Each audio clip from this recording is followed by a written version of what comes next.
Alright, guys, what's up? Welcome to another study session. We are going to work on what's the last thing I did in this book? This is the last page. So, it's been a few weeks since I've actually worked in this book. I've been working on some comic stuff, so we are going to pick up possibly pictorial flats. Oracles, two flat doesn't wedge. Into armpit. We'll work on this page here, and then we'll hopefully maybe start the shoulder joint, maybe. Just kind of depending. Excellent. Touch to humerus. Something right now. Just as the pectoralis major attaches near the top of the humerus, so it does the smooth side. This means we have two muscle groups, one at the back and one at the front, which attach to our arm and rotate it internally. When drawing the lats, make sure to wedge the muscle volumes into the armpit. The example in K is incorrect because it is flat. It's a flat shape instead. You need to suggest how the form sinks. My fucking leg.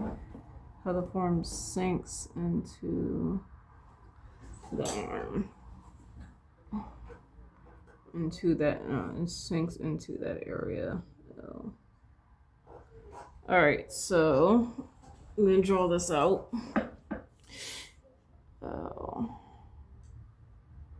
So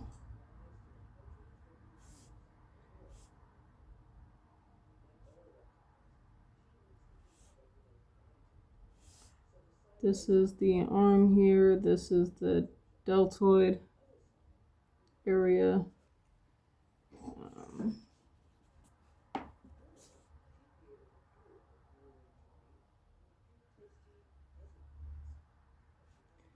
And then this is the collarbone, shoulder area.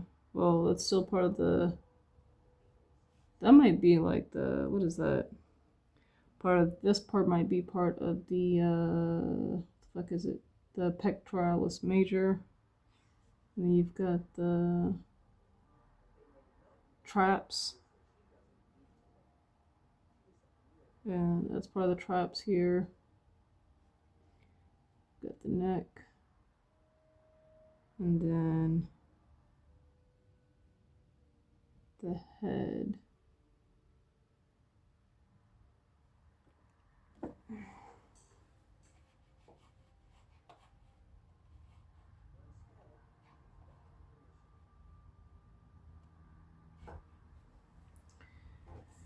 All right.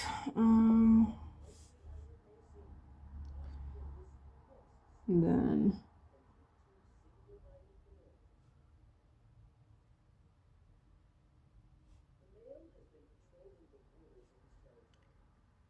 I'm not sure if you guys can hear what I'm listening to in the background, but to keep myself focusing, I need my eraser. I'm listening to what is this? Discovery Life. It's pretty much like Animal Planet. The DVDs. I don't think even Animal Planet even has stuff on their even has DVDs of their stuff. Do they? I don't know. I feel like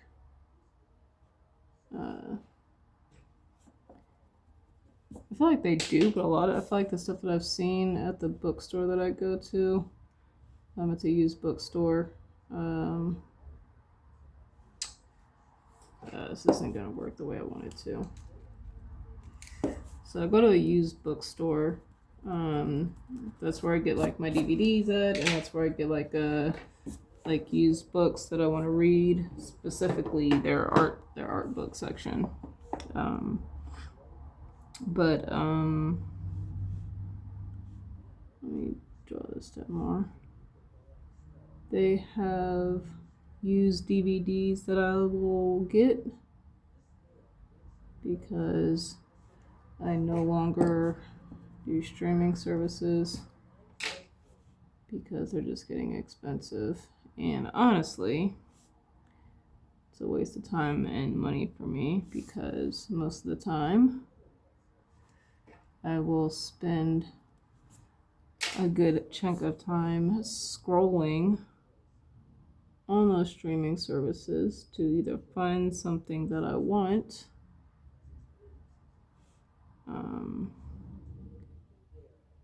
and or if I do find something that I genuinely enjoy,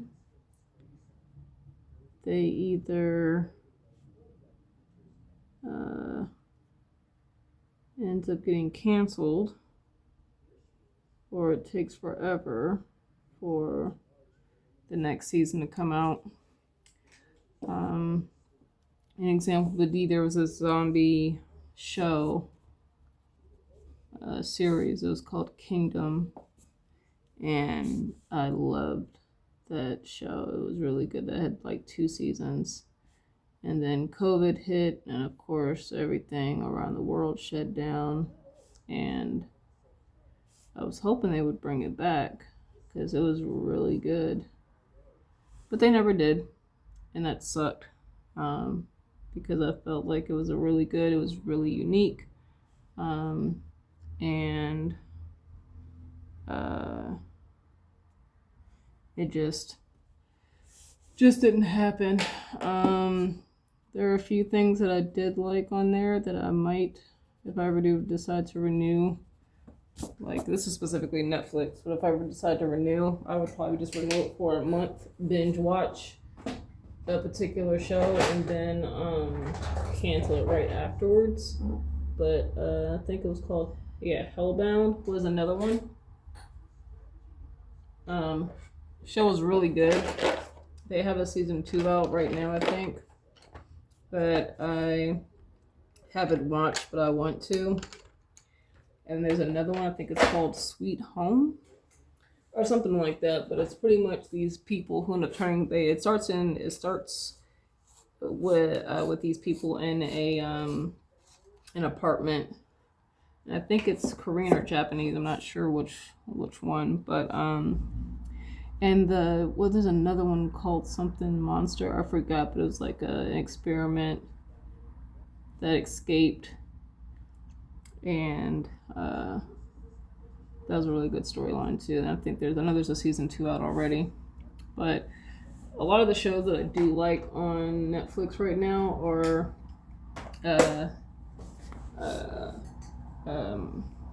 international, not so much of the American stuff. I feel like that the creativity is kind of gone. But if I ever want to watch it, I'll renew my account. But I've got plenty of DVDs and stuff. As far as HBO, between the pricing and pretty much me just kind of using it for South Park, and I think it's like South Park and what else was I using it for? Boondocks, I think, and maybe a few other shows, but there really wasn't much to kind of keep my interest when it came to HBO. Not for the price. Even though I was paid a yearly for the yearly, it wasn't beneficial. I'm not paying $170 a month just to continue to watch the same things over again with nothing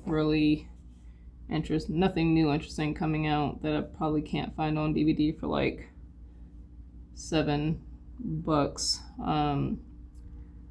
So, and I think I mentioned this in other videos, like I've gone back to DVDs. I've got a Blu-ray player. I'm able to find DVDs for cheap. sometimes depending between $6 to $8, depending on what the movie is. Sometimes I can find them cheaper if they're doing like a clearance.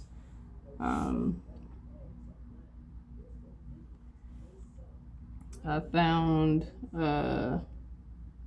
like South Park. I've got a few DVD seasons that I was able to find for like $9 or $7, depending on the season.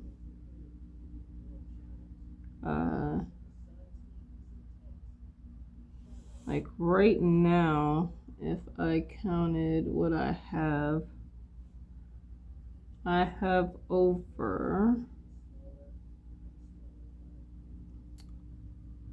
sorry, I'm trying to get this real quick.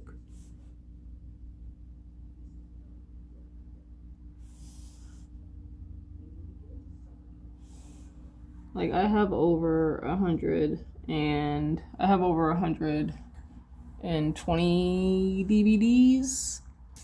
I think close to like 140 something. If you count like seasons of stuff as like one DVD, even though it's like multiple. And they range of some stuff that's just regular DVD stuff, and then some like Blu-ray stuff like that. I don't care about Blu-ray or stuff like that. That stuff doesn't really care. I'm not like one of those people that collects just to say that I have a Blu-ray version of something. Like I have like multiple. Well, I only have one season of Supernatural, which is season 7. I do want to get season 8. And then at some point in time, I will stop getting the seasons. I'm not going to get all the seasons for Supernatural because I know at some point they just become redundant, and I think the storyline gets kind of blah. But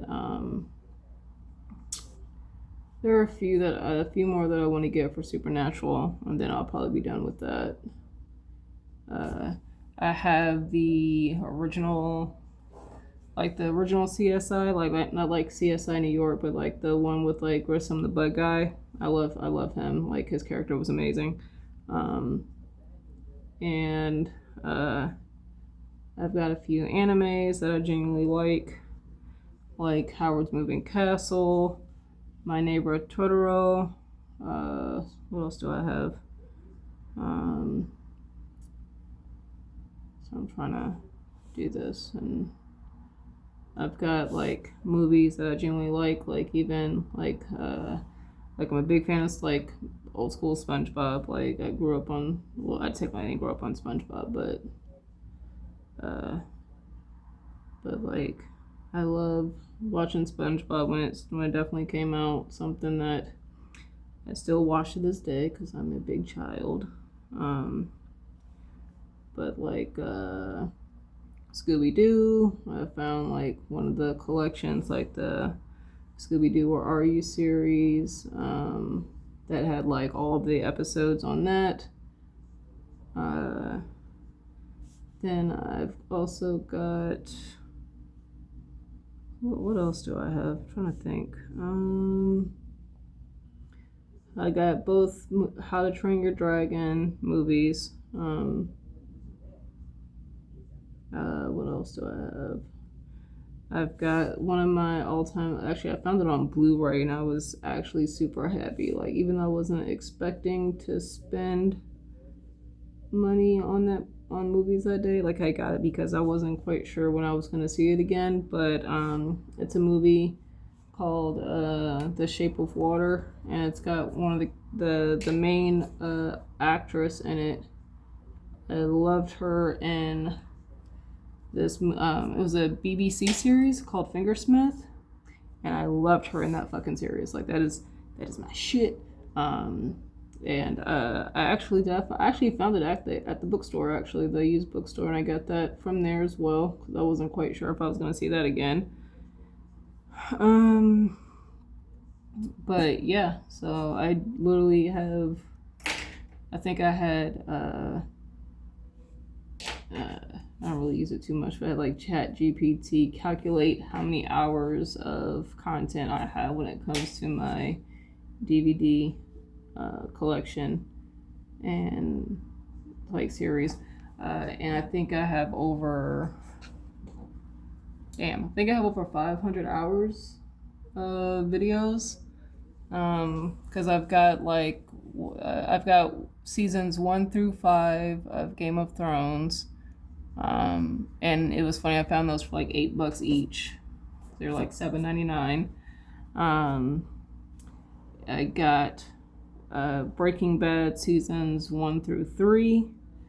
I was trying to get some of the other seasons recently, but I guess because of how conscious everyone is becoming more now financially when it comes to their finances, and there are probably a lot of people canceling their subscriptions right now due to like the economy and stuff like that, because it's expensive and all these streaming services keep raising their damn prices. A lot of the shop that I would go to, a lot of their fucking TV shows are cleared out. And I'm kind of happy to see it come back with the DVDs, but at the same time I'm kind of pissed because bitch, I can't find my shows. Like, yeah, like they used to have like tons of copies of like Supernatural, and now they're all gone. They used to have tons of copies of Breaking Bad, and now they're all gone. They used to have tons of copies of Game of Thrones. They're all gone. Well, not all of them, but a lot of them are gone. Like, they go quickly. Some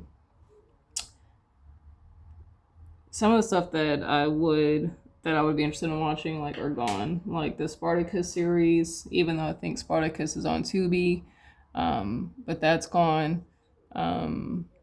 For people, I don't watch Friends, but people who watch Friends, they have that, or they used to. I'm not sure if they still do. I was able to find the Boondocks seasons 2 and 3. And I want to get season 4 and season 1 at some point. But yeah, like a lot of their TV series sections have been, it's like completely like wiped out. And then, I mean, which I can understand too, because I understand that also a lot of these streaming services are censoring and or deleting complete episodes from their servers. Like, I think there's an episode of Friends, and I've never been a big fan of Friends. My stuff is like Living Single, Girlfriends, Martin, stuff like that. If I can find those on DVD, I will get them. But like apparently there's been like certain shows on of like Friends that have completely, that are not on any streaming services, because of censorship. Same thing with like South Park. There are certain episodes that are completely banned on all streaming services, and you can only get them either via like piracy, which I don't recommend, or like having like the physical copy. So yeah, like one of the ones that I have like on South Park, I think it's called what is it? Oh my god, Cartoon Friends. It's from season 10, I think. But I have the DVD, so I'm able to watch it. But you wouldn't find. I don't think you can find it on any streaming service. And like I know there's like 2 episodes from season 14. No, seasons. What season was it? I forgot, but it was pretty much, there was 101. No, it was 100. No, 101 and 200 and 201, I think. I forgot. But those are completely banned. And And I think even on one of the shows, like it's like completely censored, even on DVD, which kind of sucks, but whatever. But yeah, so I have all that. I don't have to worry about like stuff being censored. Okay, so I finished this part. Actually, there was something I wanted to add here in the notes.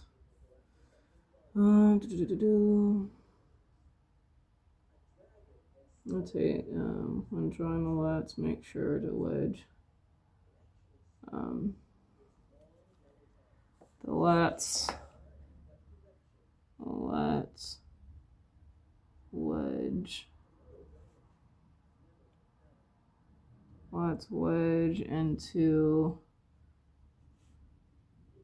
the armpit. And then like also I guess with like there's been like issues of like streaming services like losing licenses to like certain movies and stuff. So people who have like bought digital copies of like movies and stuff, even though they've paid for the movie, like it doesn't like it's no longer on their services because I'll say Amazon for example, like they might have lost the license and it's no longer on there, so you don't have the ability to watch it. Or if you cancel like your Prime membership, all those movies that you've bought, you no longer have access to, from my understanding. And I think it was a woman I was watching because she was talking about how she switched back over to DVDs because she wanted to get rid of her Amazon Prime, and she had like hundreds of videos. I'm not sure if it was hundreds, but she had quite a selection of movies that she had bought digital copies on Amazon. And when she got rid of her Amazon, she realized that she was no longer going to have access to those DVDs. And that's BS, because ain't no way in hell I didn't spend $30 on a fucking digital copy of a DVD just to be able to find out that I'm not going to have access to it once I cancel my membership. Like, the fuck? Okay, so shoulder joint. Let me see. I think this is also dealing with the, let's see what we got here. The position of the shoulder joint. It was the most important thing to consider when drawing the upper torso. If you can visualize how high, low, forward, or backward this joint is, you can work out the position of the scapular bones. If you know where those bones are, you can draw the volume of the muscles on top.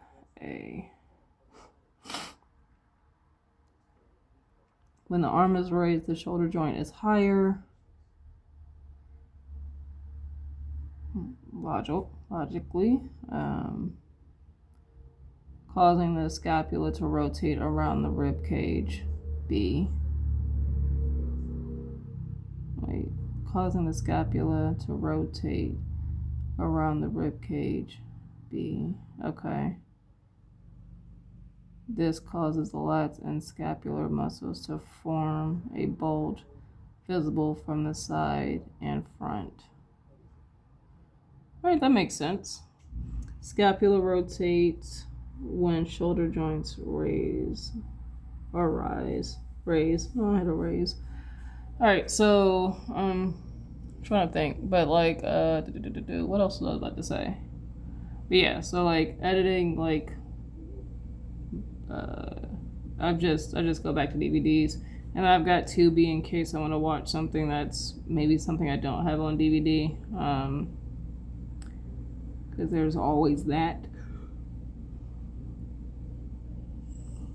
Let me see.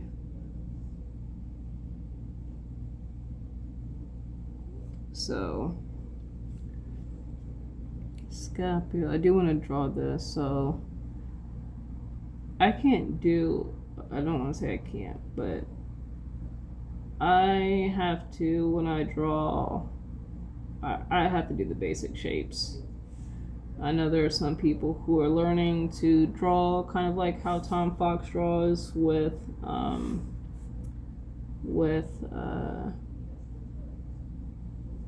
drawing the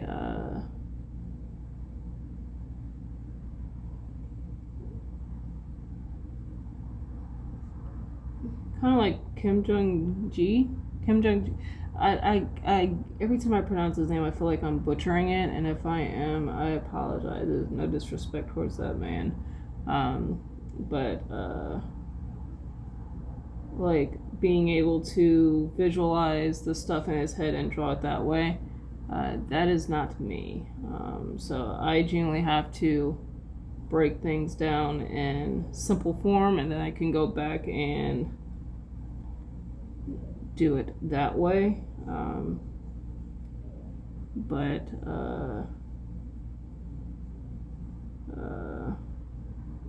I know there are some people who are practicing like drawing the box form, like how Tom Fox draws, and that's not how I draw. It can be beneficial sometimes when I'm trying to get the perspective, but after I kind of lay down that box when the person and get the perspective down, as far as how it's gonna go, that's as far as I can do it. I work better with the circles and stuff like that. So like I know this is the side of the face here, so that's where the ear, the back of the ear here, and I know people who there are people who draw with like pen, and they're like, it helps with confidence and being mindful of the strokes that you make. Give me my pencil is what I'm gonna say. Give me my eraser, and I'll work with that. Because I do try to be mindful at times of like my strokes and stuff like that, but I like being able to have my pencil and my eraser if I feel like I need it.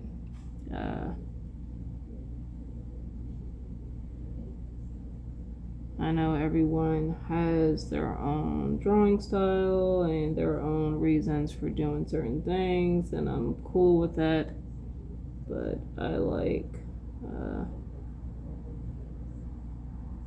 having my ability to go back and correct something if I mess up on it.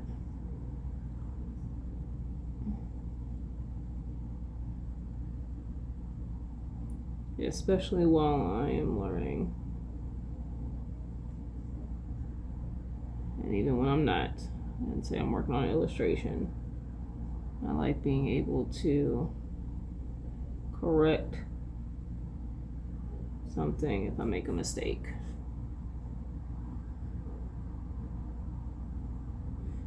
And there are some people who do amazing work, beautiful work with being able to draw with a pen or working with their mistakes, and that's pretty cool. It's just not me at the time, at this moment. Maybe down the road, don't know, but I am going to do what I feel helps me achieve the best work I can possibly do. And that's all that matters. One thing I'm trying not to do is compare myself a lot when it comes to my art and other people, because that doesn't help me any.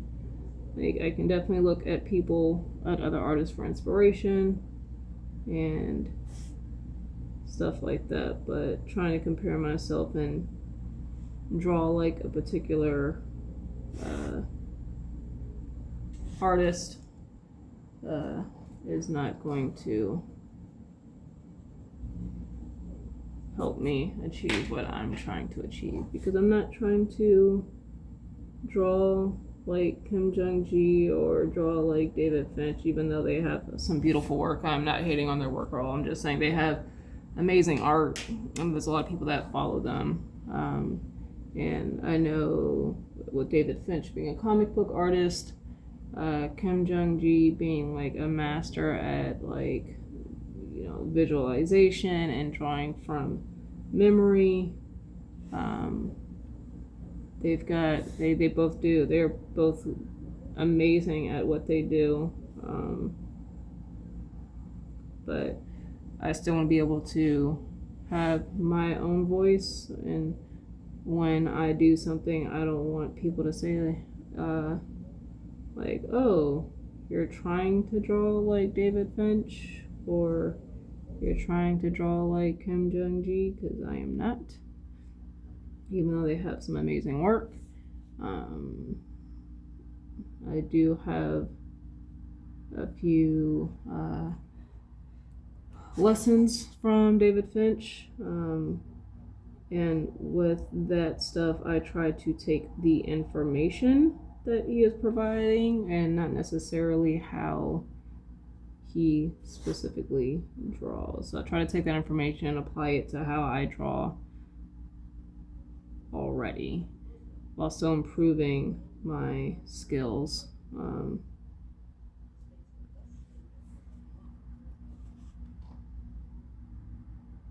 Like right now, like even with this, like even though I'm copying the picture, I'm still trying to break everything down, like seeing how they're drawing the deltoid.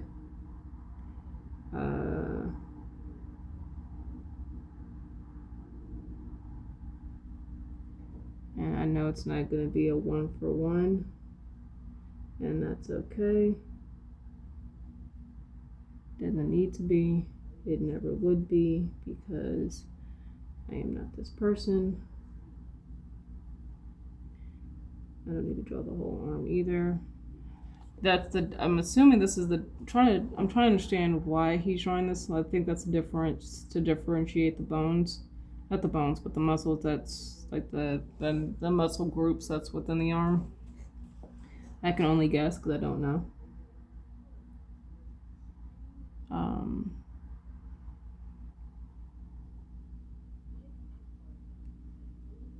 But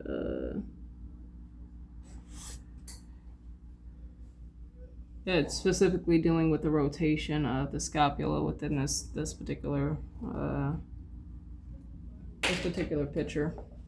Talking about how, like, when the arm is raised, how the scapula is rotating around the rib cage, and that's what I want to make sure I'm understanding in this picture. And I will make a note of it so that way I don't forget what this is trying to show.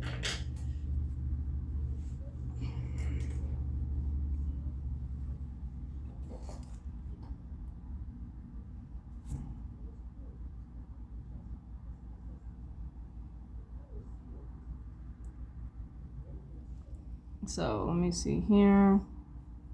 I'm gonna do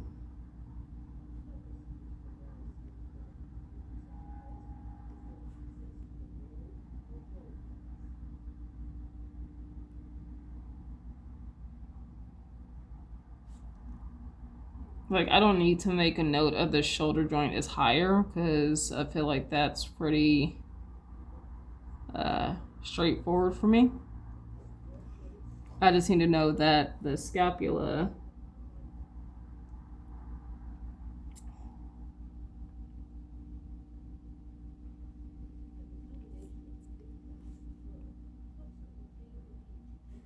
arm raised scapula rotates around the rib cage.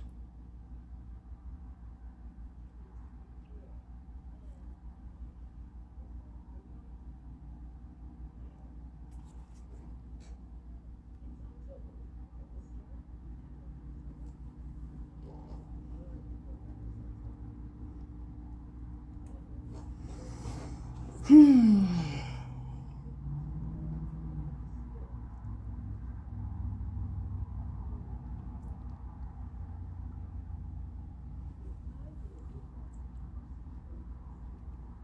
then we have this part down here. It says muscles bulge when arm is raised.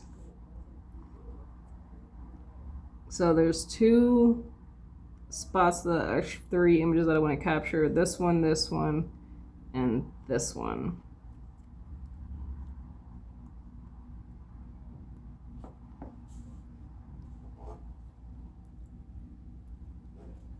So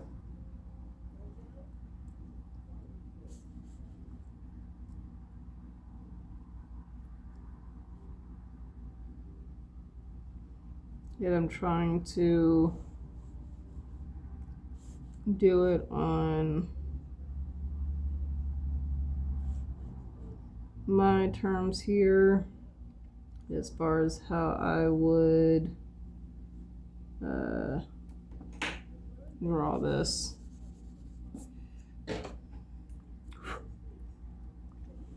So the face is forward.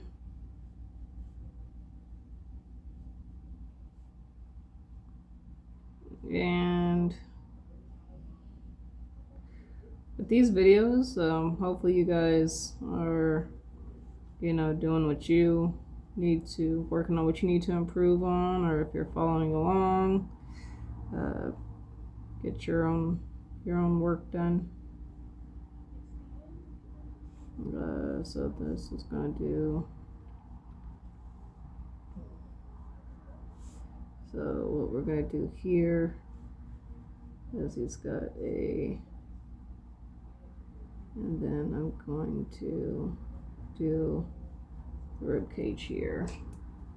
I'm gonna clean this up so that way I'm not confusing myself with what the heck is going on here.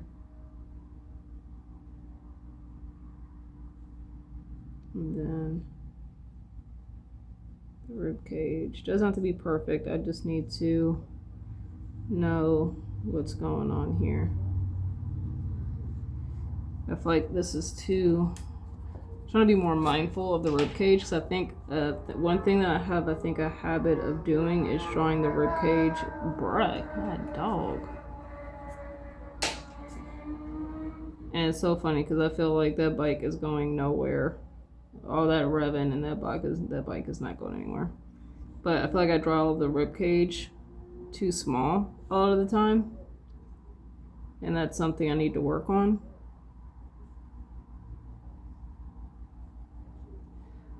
Because the rib cage, if I'm doing, I'll say the belly button here, the head is here,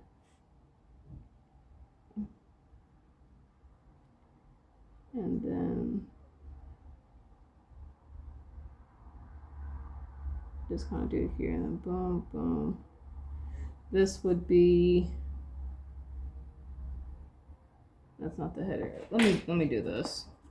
I'm gonna have to do it this way. You've got the head.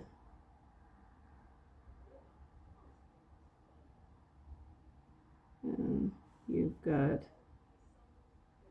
the head area. This is where the nips would be, right?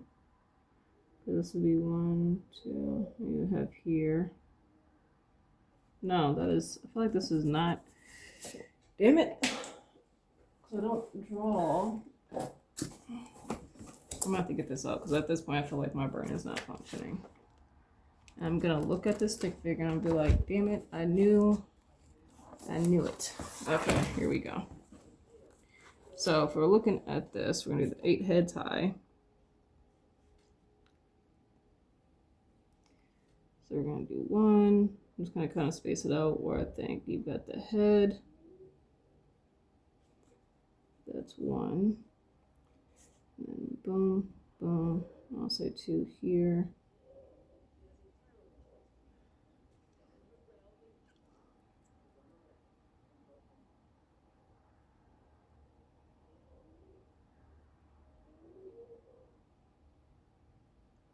Am I doing that right? Yeah, because that's 1, 2, 3, 4.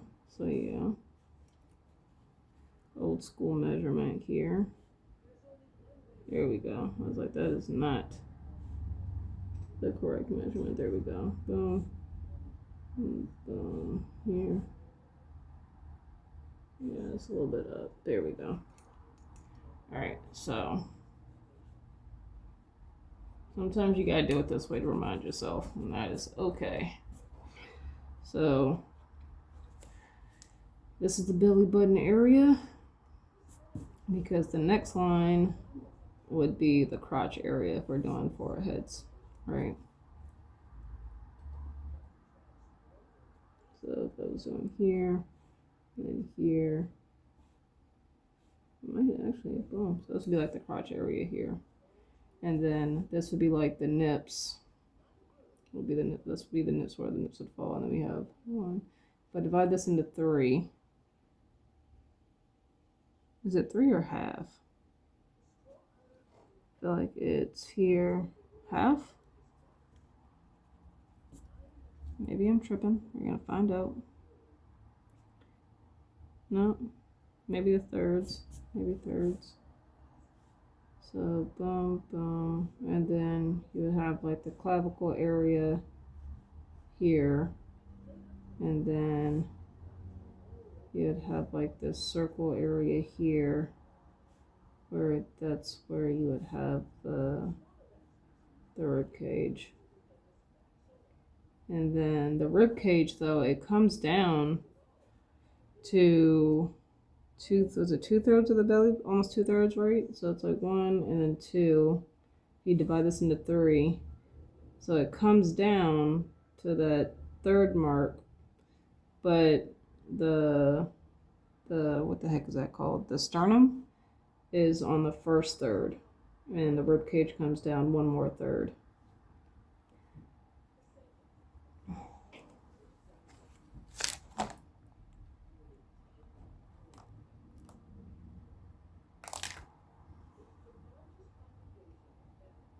And then, you know, you've got your thing here. So this is where the nips would be. This is where the head. So this is 1 head here. This is 2 heads. This is 3 heads. So literally the rib cage is like a head and a half. The rib cage is like a head and a half. And what my issue was is I was always drawing it like 1 head length. So actually I'm gonna make a note of that, because if I do this, that probably also means this rib cage is still too small. So we're gonna do rib cage is about 1.5 heads long. And I'm pretty sure there's probably, actually, I've got the Andrew Loomis books on top of some other books. Let's go ahead and reference that, shall we? I'm gonna look up figure drawing for all it's worth, and see what they're talking about when it comes to the rib cage. Rib cage.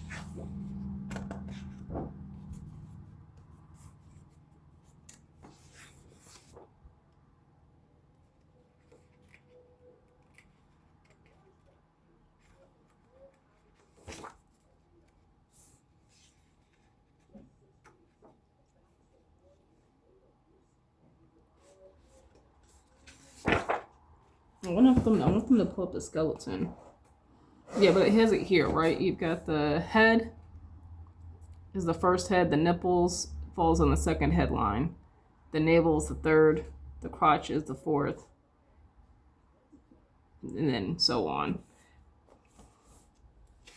But I want to look at the skeleton, because I thought they would have that in here and how that breaks down. Okay, here we go. I mean, it's not the skeleton, but it's a simplified mannequin. But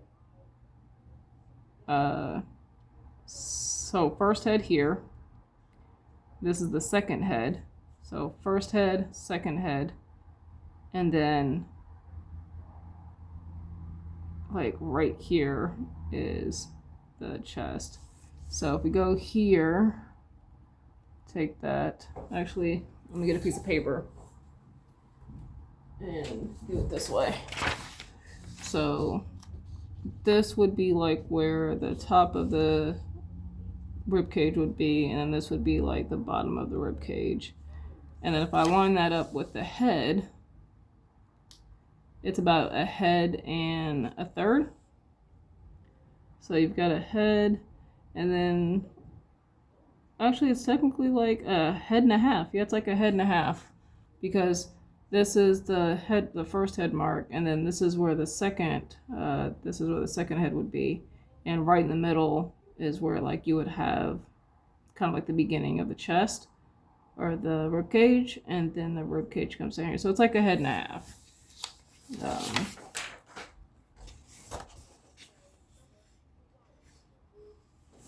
Trying to see if there's anything else that might help.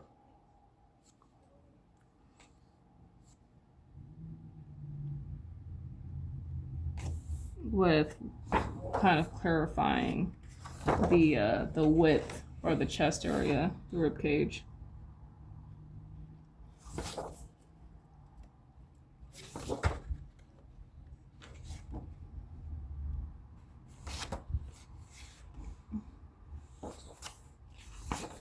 I got the female skeleton.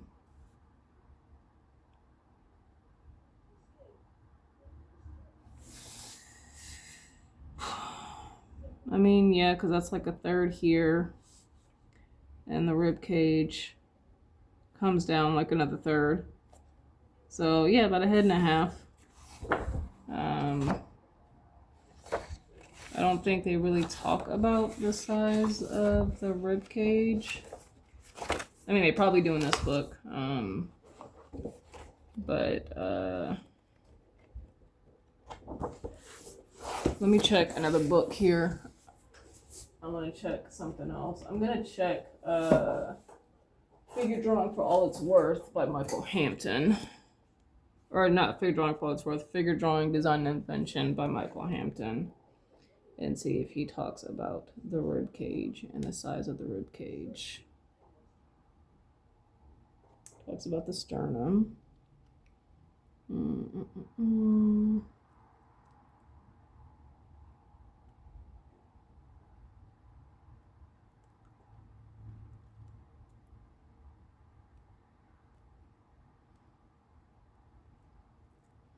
I need to start making more notes in my books, because I'm pretty sure I've read this book multiple times, and I'm pretty sure he does talk about the sides of the rib cage, but I cannot pinpoint where that is. I don't think. Damn. Who else can I try? Let me see. Who else can I try? Let me try.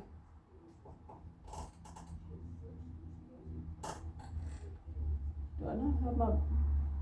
Did I lend that book to someone and not get it back? Yeah, I'm be pissed if I did. Where's my book? I think I gave that book away.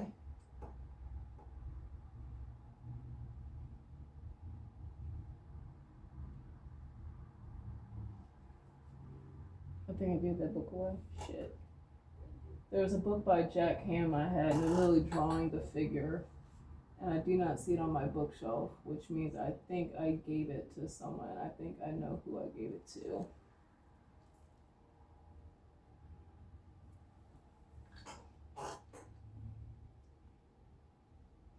Damn, that kind of sucks. Okay, whatever.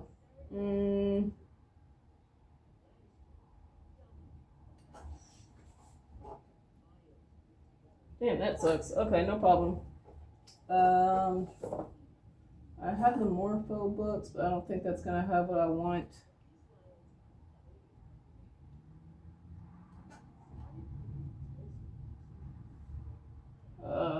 see.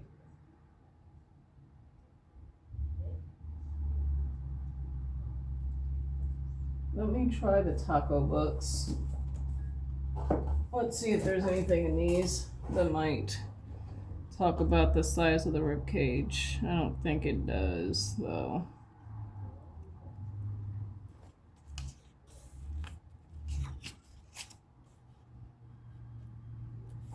I don't think it does.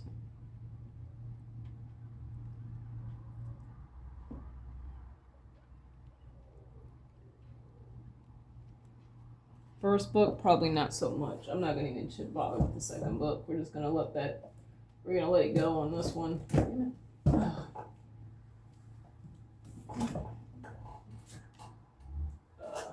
So yeah, we're gonna assume that. I'm gonna go ahead and assume that we're talking about the rib cage being about a head and a half, and we're gonna leave it at that. So, head. Which means this rib cage is still too small. Probably this rib cage is probably still a little too small for me. So this is a head, which would be here, and then we'll do half a head. So yeah, the rib cage is probably still too small. So that's something I'm gonna definitely have to work on, is making my rib cage a lot bigger when it comes to drawing, because now that I've drawn the rib cage bigger, the figure looks more proportioned. It looks more proportioned now versus before, where it was looking like something was like completely, like something was wrong and I couldn't figure out what it was. It's because the damn rib cage was too small. So I need to really work on drawing the rib cage bigger.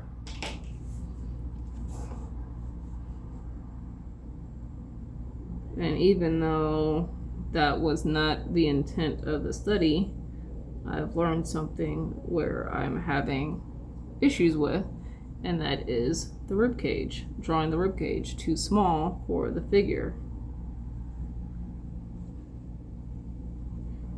And we're gonna do the arm here.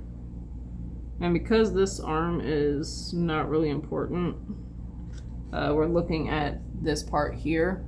That's where I want to focus on.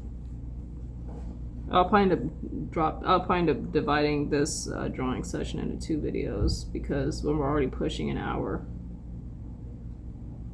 And then because this is going up here, we will see the underneath side of the arm here. So I'm going to go here.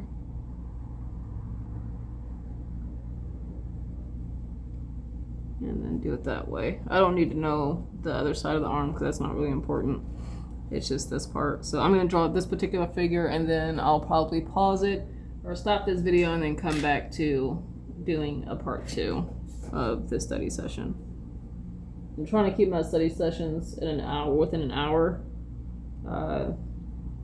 If you guys want to see stuff, longer sessions, let me know in the comments and we can do that. But for right now, I'll keep it to an hour.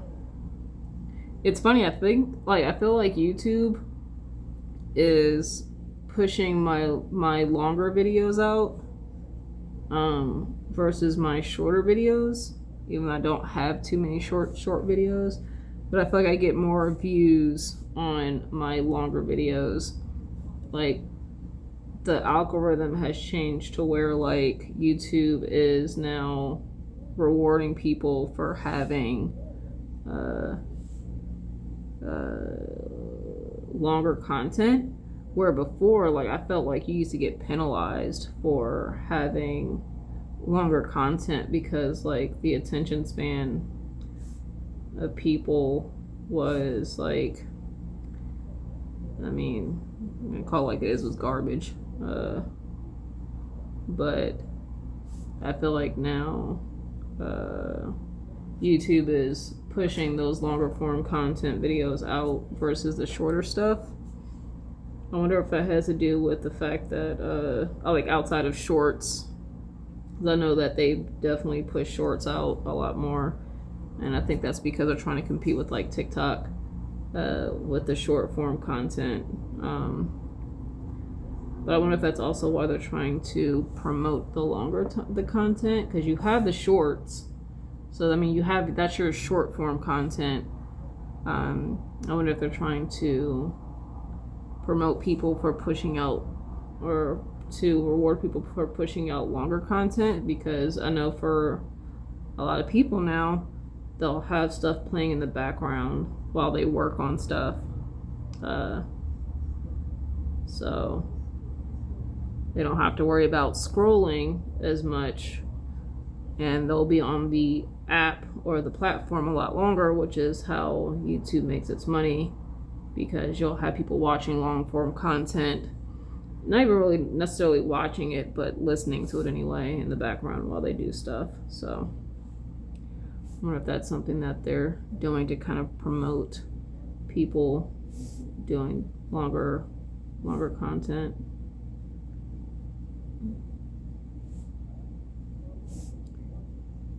And then we'll do here, and then I'll do this because that makes sense for me. Boom. Alright guys, so I'll end this video here, and I'll come back and continue with another study session.